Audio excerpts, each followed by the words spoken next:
On April the 6th, 2005, a software developer in Finland sits down and sends one email to a mailing list. 21 years later, that email underwrites a market worth well over $10 billion.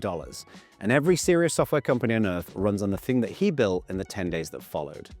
Now, that software developer is Linus Torvalds, and the email was titled, rather blandly, Kernel SCM Saga. And the thing he built in about a week and a half of frustrated typing was Git. Now, if you've ever pushed code, opened a pull request, or logged into GitHub, you're living inside of the consequences of that one bad Wednesday. So let's rewind. By 2005, the Linux kernel had grown into one of the largest collaborative engineering projects in human history. Hundreds of developers scattered all over the world in every single time zone, all trying to send patches to a guy in Finland. For years, Linus had refused every existing version control tool because they were, in his view, all rubbish. Now, in 2002, he made a pretty unpopular choice. He adopted a commercial closed-source tool called BitKeeper, made by a guy called Larry McVoy. Now, the open-source community predictably lost the plot. Their sainted kernel, the crown jewel of free software, was now depending on a proprietary product owned by one guy.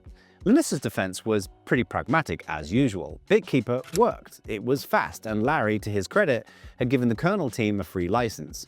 That truce held uneasily for about 3 years. Now enter our second character, an Australian named Andrew Tridgell, the same brain behind Samba and rsync and one of the most well-respected engineers in open source. Now, Tridgell was understandably a bit peeved about the kernel's dependency on a black box tool. So, in April 2005, he did what any curious engineer would do. He telnetted into a BitKeeper server, typed help, and started politely reverse engineering the protocol. He argued, pretty cleanly, that he'd never signed BitKeeper's license, so he could not possibly be violating it. Now, Larry McVoy, well, he disagreed, and Larry didn't just cancel Tridgell's access, but he revoked the free license for the entire Linux kernel project. One clever probe by an Australian engineer, and suddenly the beating heart of the open source world was staring at a July 1st deadline to find another way to write software. This, my friends, is a gold-plated, diamond-encrusted definition of a single point of failure. Now, Linus spent weeks trying to mediate this mess, and he was, by all accounts, furious with both sides because both sides were, in their own way, right. Tridgell was right that a critical piece of infrastructure shouldn't sit behind one guy's license, and Larry was right that people were exploiting his generosity. Linus refused to publicly blame either of them, and what he wrote in that April the 6th email is remarkable for what it doesn't do.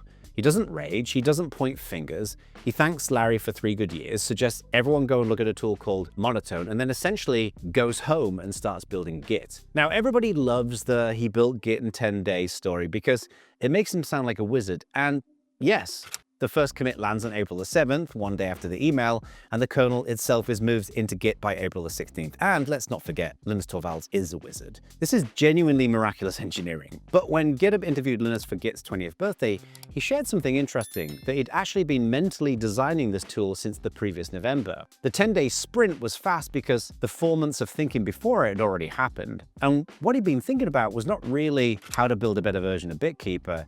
He'd been thinking about power and the nature of power in how you build open source software. You see, every existing tool at the time, including BitKeeper, had a central server. Whoever ran that server decided who got to contribute, whose patches mattered, whose branch was the real one. Linus looked at that model and saw the exact structural problem that had just detonated in his face. So he built the opposite. He built a system where every single developer on Earth would carry a complete copy of the entire project on their laptop. No central authority, no permission gay, no Larry with his finger on the license button ever again. And this to me is the real lesson in this whole story. Linus was not just solving a software problem, he was solving a coordination problem. He looked at the way humans were fighting over write access and decided, correctly, that the way to end the fight was to give everyone their own copy. And he later told the Linux Foundation that distributed source control makes one of the main issues with SCMs go away, the politics around who gets to make changes.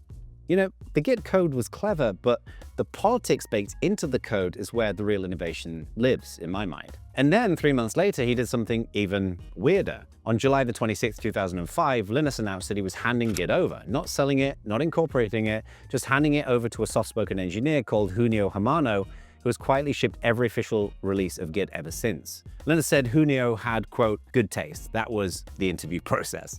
Just think about what that means. The most powerful piece of software infrastructure of the 21st century was built by a guy who didn't want to run it, handed to another guy to run it, so Linus, satisfied, can go back to running the kernel. By 2022, Git owned roughly 94% of the version control market. There is no meaningful second place. And the man who built it earns precisely nothing from it because he never wanted to. And this is the part that sophisticated founders, community leaders, and ecosystem builders need to sit with for a moment. Linus understood that if you want humans to collaborate at scale, you can't control the tap. You have to design a system where nobody controls the tap, then trust the humans to sort themselves out. He didn't build a product, he built a mechanism for other people to build products on top of it, and then he got out the way. Now, if you thought that this story around Git was impressive, the story of how Linux took on Microsoft is mind-boggling. And if you go and watch this video next, I walk through the entire story of how Linux didn't just beat Microsoft, but they also turned Microsoft into a complete open source convert. So go check that out, and I'll see you there.